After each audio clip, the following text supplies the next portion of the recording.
Donc on va parler de la partie 4, donc méthode différentielle, et ensuite méthode des vitesses initiales.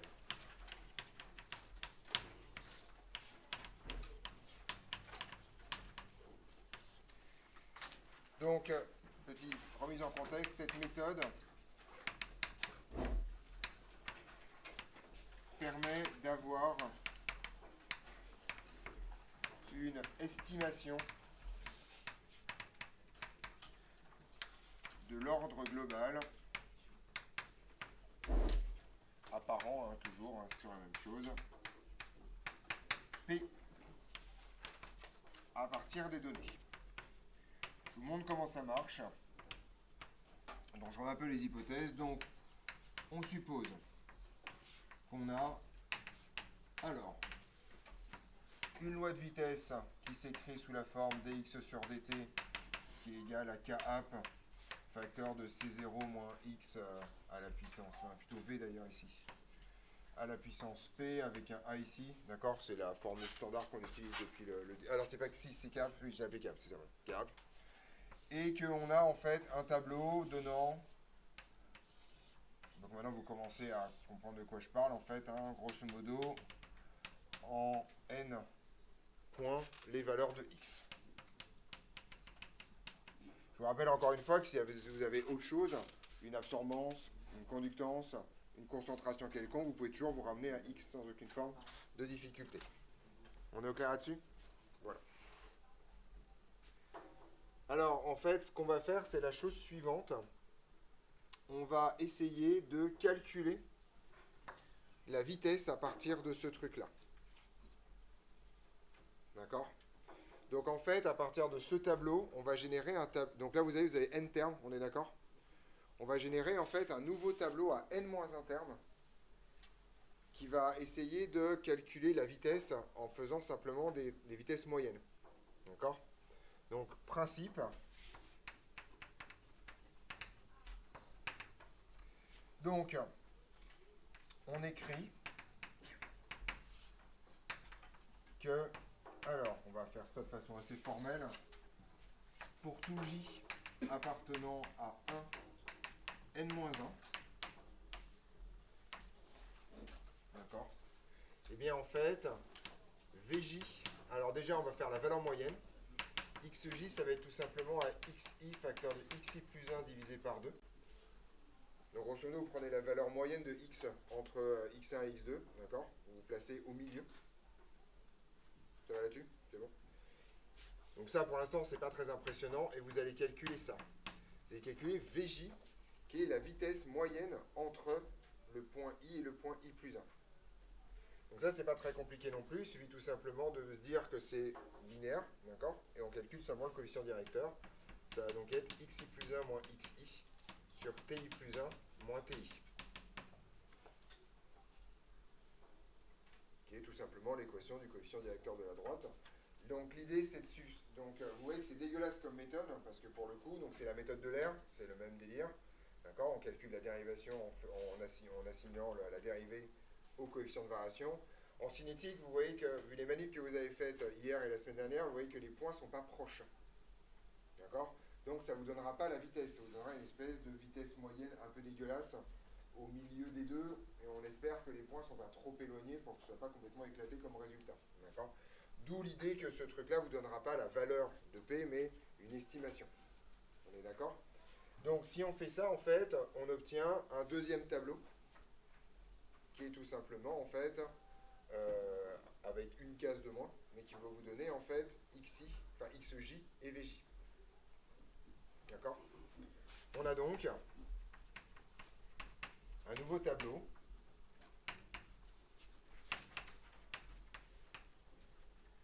et ce nouveau tableau, en fait, c'est tout simplement, donc vous avez ici x1 jusqu'à xn-1, d'accord? Enfin là c'est les xj en fait, plus exactement, voilà. Vous avez les xj ici et les vj ici. Voilà. À n-1 colonne. Et si vous regardez ça droit dans les yeux, vous voyez qu'en fait vous avez une relation entre v et ça, et les x, d'accord? Comment est-ce qu'on fait pour avoir une relation affine dans ce genre de cas? Vous voyez qu'ici, on a une relation de puissance entre v et une fonction affine de x, d'accord? Comment est-ce qu'on pourrait avoir une fonction, grosso modo, affine entre quelque chose qui dépend de v et quelque chose qui dépend de x? Ouais. On va appliquer le logarithme sans aucune forme de pitié pour faire tomber la puissance, d'accord? Or, logarithme népérien de v, c'est égal tout simplement à logarithme népérien de k app plus p logarithme népérien de c0 moins a facteur de x. Vous êtes d'accord avec ça? Et donc, si vous tracez les points de coordonnées log de c0 moins ax, log de v, vous allez obtenir des points alignés et le coefficient directeur sera p. Voilà. Comme en fait votre estimation de v est particulièrement dégueulasse, vous allez avoir une estimation de p à la louche. D'accord? Voilà. Donc voilà le secret de la méthode. Si on trace... Alors dans les sujets de concours où ça tombe, ce qui est assez rare, on vous donne en général directement v et x. Et donc vous partez de là. C'est-à-dire que la partie précédente un peu chiante, vous n'avez pas à la faire. Petite remarque, faire la partie précédente à la calculatrice est impossible.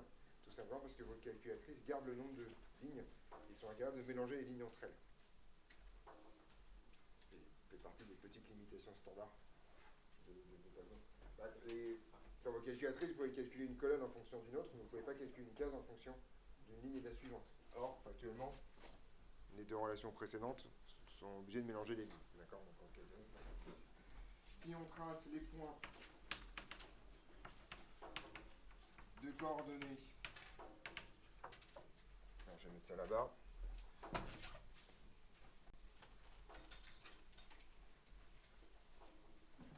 Alors, en abscisse, logarithme népérien de C0 moins AXJ et en ordonnée, logarithme népérien de VJ, on obtient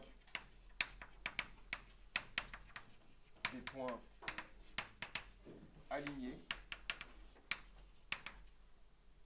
vaguement, d'accord?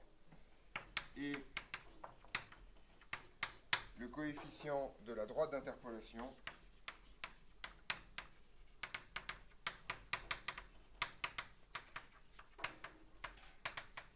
donne une estimation de P. D'accord? Donc ça, c'est pas mal, surtout si vous faites confiance en le théorème que vos ordres globaux sont des demi-entiers. Vous faites ça et vous regardez le demi-entier plus proche et vous vous dites, bon, bah, en fait, ça doit être ça. Voilà. Et après, vous faites la méthode intégrale pour valider votre hypothèse. Ça vous permet d'éviter de faire plein de calculs. On est d'accord, cette méthode-là? Cette méthode est vraiment très à la marge du programme. Hein, donc, c'est un peu pointu, mais c'est ça l'idée. Mais ça arrive que ça sorte de temps en temps. Donc, au moins, vous l'avez croisé une fois dans votre vie. Il y a un cas dans la planche d'exo où on fait ça. Pareil, on ne vous fait pas faire ça. On vous donne directement la vitesse.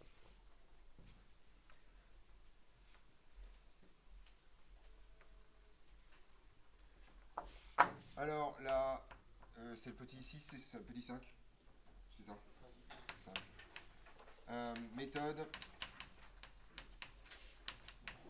de la vitesse initiale.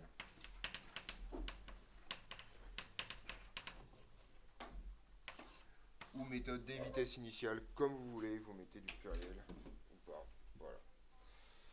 Alors, en fait, le principe est un peu le même. Ce que vous allez, alors ça, c'est une méthode qui marche, c'est une méthode qui se fait dans un contexte un peu particulier. Imaginons que vous vouliez étudier la cinétique d'une réaction, mais qu'elle est hyper longue. D'accord? Globalement, le temps de demi-réaction, par exemple, c'est, je sais pas, 10 heures, 20 heures, 30 heures. D'accord? Et vous voyez que ça va être relativement pénible. Vous voyez qu'en TP, vous avez de la chance, j'ai choisi des manips qui, grosso modo, en un quart d'heure se terminent. Si c'est 50 heures, ça peut être pénible. Ouais. À partir de combien de temps on considère que c'est long? Bah, ça, c'est toi qui vois. En vrai, enfin voilà, pour le coup, ça dépend, tu vois, ça dépend ce que tu fais, mais dans le principe. Ou encore mieux, imaginons que vous avez une réaction qui prend plusieurs siècles, par exemple, parce que c'est une réaction atmosphérique ou un truc comme ça. Enfin voilà, donc, grosso modo, voilà. C'est pas une histoire de temps, c'est juste une histoire d'économiser le temps. Oui, il a... Quand la réaction est trop longue, on peut pas rajouter un catalyseur. Alors, bah, s'il y en a, ça se trouve pas sous les sabots d'un cheval, un catalyseur, quoi. Voilà. Ouais. On a parlé de réaction qui peut durer plusieurs siècles. Oui. Comme, je sais pas, la décomposition de l'ozone dans l'atmosphère, par exemple. Ça serait bien que ça dure plusieurs siècles, parce que sinon tu meurs. Voilà. Ouais. Bah, on chauffe, mais si on veut la constante à cette température. Donc on ne chauffe pas. Voilà. Donc c'est un premier cas, et donc en fait on va faire un truc un tout petit peu différent. On va en fait lancer la réaction, mais avec des concentrations initiales qui vont varier. D'accord? Je vous explique comment ça marche. Donc l'idée est la chose suivante, on ne mesure, l'idée est de ne faire des mesures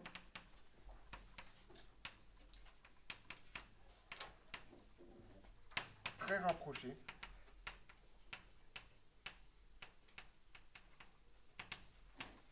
au début de la réaction.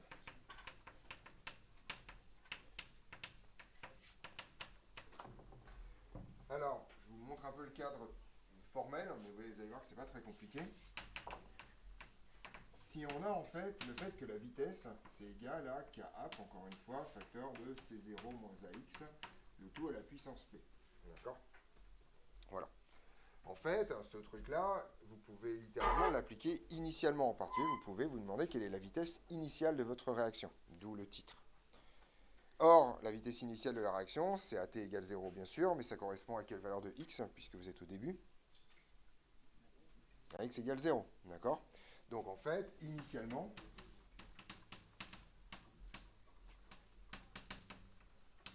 la vitesse vaut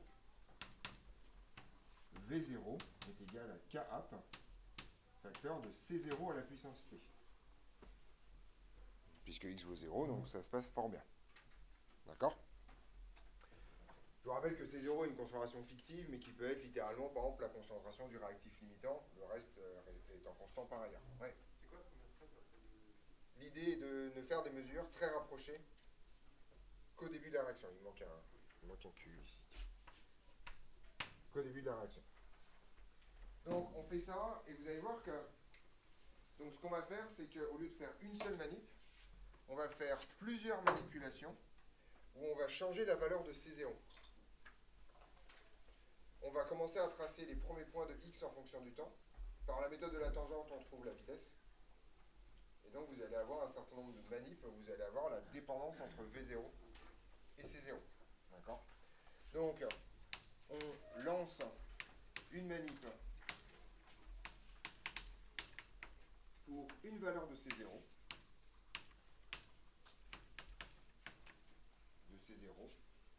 Que je vais appeler C0 indice I par exemple. Voilà. On détermine x en fonction du temps au début. Et donc, grosso modo, en fait, vous allez tracer x en fonction du temps, donc vous allez faire ça. Voilà, un truc comme ça, d'accord? Et vous déterminez la vitesse graphiquement en calculant la pente à ce stade-là. Vous êtes d'accord que x part de 0, d'accord? Tranquillement, voilà. Et donc, on détermine la vitesse comme ça. D'accord?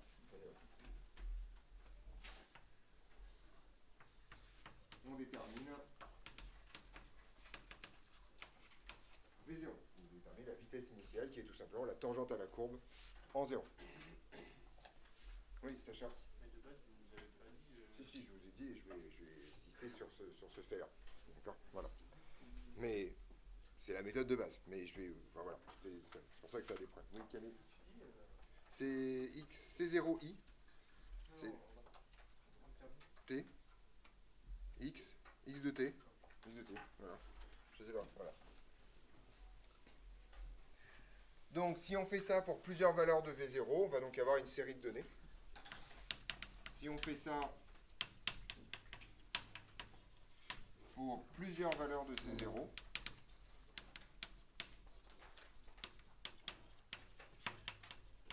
on a en fait un tableau à l'arrivée où vous allez avoir les C0i d'un côté et des V0i de l'autre côté. Grosso modo, vous allez avoir à chaque fois, pour chaque valeur de C0, une valeur de V0. À votre avis, qu'est-ce qu'il faut tracer pour avoir un truc intelligent dans cette histoire? Simon? Bon. Non, Kap, on ne connaît pas. Je rappelle qu'on connaît ni Kap ni P. C'est la même chose. effectivement, vous prenez le log de ça. Si vous tracez log de V0 en fonction de log de C0, ou plus exactement les points de coordonnées log de C0 indice I, log de V0 indice I, vous avez des points alignés. Et le coefficient directeur de la droite d'interpolation vous donne encore une fois P. Ou plutôt une estimation de P, parce que comme Sacha me l'a très justement fait rappeler, je vous ai dit que cette méthode pour déterminer la tangente, c'est dégueulasse parce que il vous manque la moitié de la courbe. Et donc en fait, votre détermination de V0 sera probablement pas terrible. Mais pareil, ça vous donnera une idée de P. À valider ensuite par méthode intégrale si vous avez le temps, etc. etc. On est au clair là-dessus?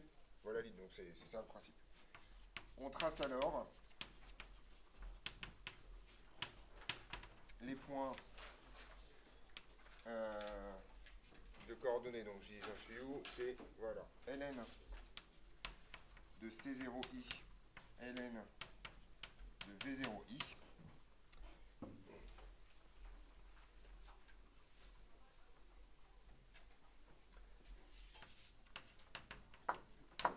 Qui sont a priori alignés. Et dont la droite d'interpolation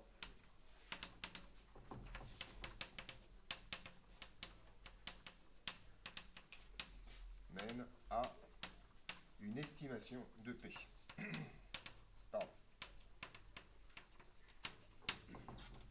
D'accord, voilà. Je vous mets la raison quand même in fine, hein, car log de V0 est égal à K log de C0 plus log de K.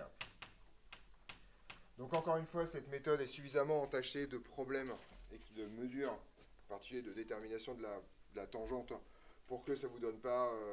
non, c'est pas K, c'est P, pardon. Pour que ça vous donne pas une belle valeur de P, mais ça peut vous donner quelque chose de relativement propre, en particulier si vous avez pris plein de points au début. D'accord ? Et pour des manips très très longues, pour le coup, c'est très cool, parce qu'il vous suffit simplement de faire quelques points pendant 5 minutes, le temps que ça bouge, quoi.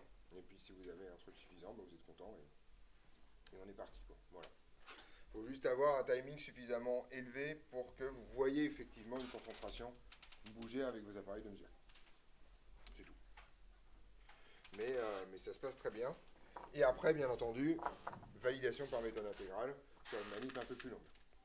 Petite remarque, dans les manips que je vous ai fait faire en TP, on va jusqu'au bout de la manipulation, mais la méthode intégrale fonctionne même si vous arrêtez à la moitié de la réaction, au tiers de la réaction, etc. etc. Ça marche très bien, il n'y a pas de raison majeure que ça ne fonctionne pas.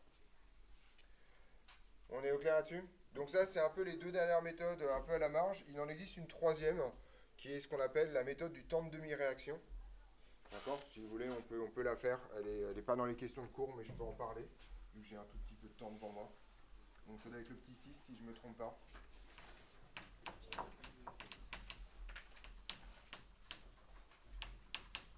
Donc c'est la méthode du temps de demi-réaction.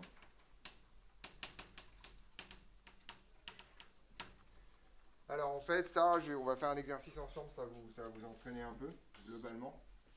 Donc on sait que T1,5 est proportionnel à quoi si je veux mettre du cap dedans? Ouais. Alors en fait, ça va être encore plus dégueulasse, cap. Donc j'en parle même pas là. Cap, tu le détermines par méthode intégrale, cap.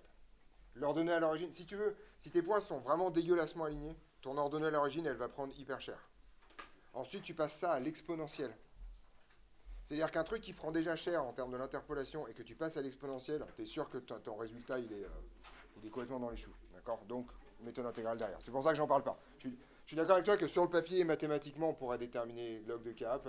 Les incertitudes associées à cette méthode font qu'en fait, on ne détermine pas cap comme ça. Oui, je t'écoute. Effectivement, c'est proportionnel à 1 sur K. D'accord? Tout simplement parce qu'il n'y a que K qui porte du temps en termes de dimension et qui porte toujours l'inverse d'un temps en tant que dimension. Donc si vous voulez espérer avoir des secondes, des heures, des minutes, ce que vous voulez, il faut impérativement mettre un 1 sur K dans cette histoire.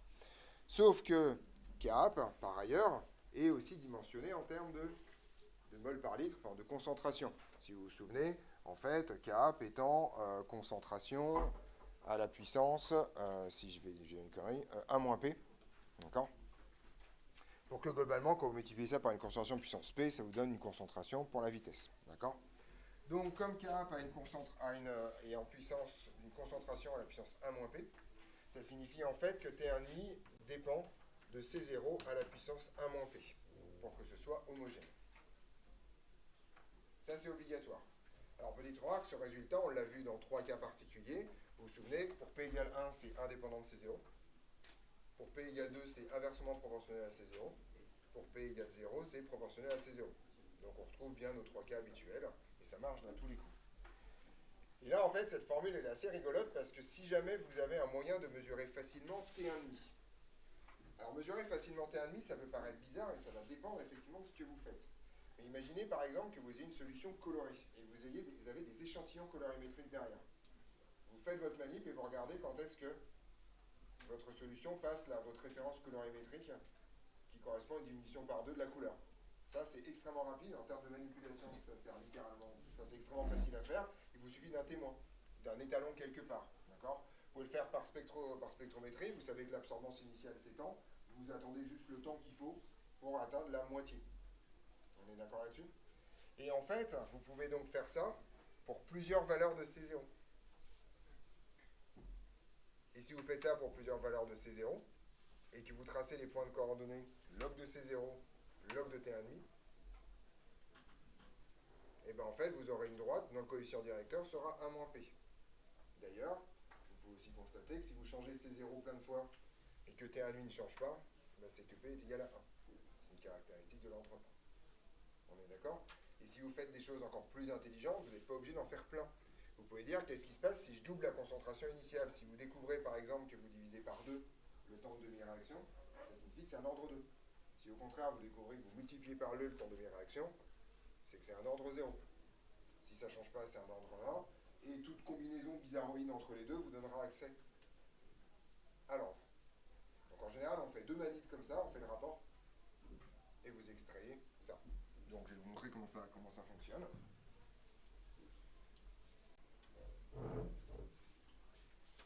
Si on réalise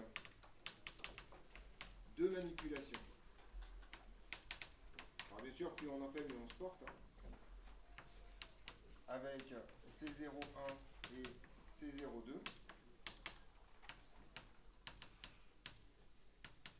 et qu'on mesure T1,5, 1 et T1,5, 2, alors, donc ça c'est aussi pour montrer l'astuce de calcul de comment on vire les K AB dans cette histoire. Et bien en fait, si vous faites T1,5, 1 divisé par T1,5, 2, et bien ça va être égal littéralement à C0, 1,5, 1, C01, pardon, sur C02, le tout à la puissance 1 moins P. Alors, la petite astuce de passage de proportionnalité à égal, c'est que le coefficient de proportionnalité ici n'a aucune chance de dépendre de C0 ou de K, d'accord, ou de P. Donc, grosso modo, c'est le même pour les deux quand vous faites le rapport entre ces deux manips. Comment je fais pour extraire P de cette histoire? Bon, on passe au log, effectivement. Donc, vous voyez, il y a 2 astuces dans ce calcul. On fait le rapport pour virer K, et on passe au log pour chercher le truc. En général, si vous avez des ordres entiers, vous n'avez même pas besoin de passer au log. Vous regardez, est-ce que si pour un facteur 2, vous avez un facteur 2, bah là, ça veut dire que P vaut 0. Si vous avez au contraire un facteur 1,5, ah, bah en fait, P vaut 2. Si vous avez facteur 1, voilà, ça se passe comme ça. Si vous ne le devinez pas, vous passez au log, et vous trouvez un moins P sans aucun de problème.